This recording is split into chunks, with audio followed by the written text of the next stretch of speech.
I'm going to go to campaigns. I'm going to create a campaign. And I'll go through the normal steps when creating a campaign.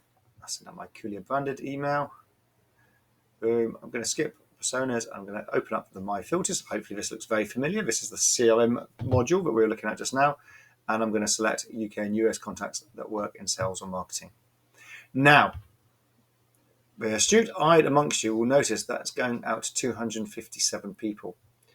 If I go into contacts, I actually look over here, we'll see 258 contacts. So why is this number higher when you're looking in the CRM view than when you're sending out a campaign? The answer is actually pretty simple. It's because the CRM view includes people that have unsubscribed.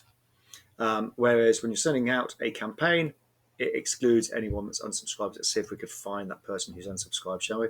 There we are. That's the one. There's our unsubscriber. So this person here, while they are included in the CRM filter, they are excluded from the campaign filter. So there it is, Andrew Flintstone, who will not receive emails, which explains why we've got the disparity of 1 in the numbers.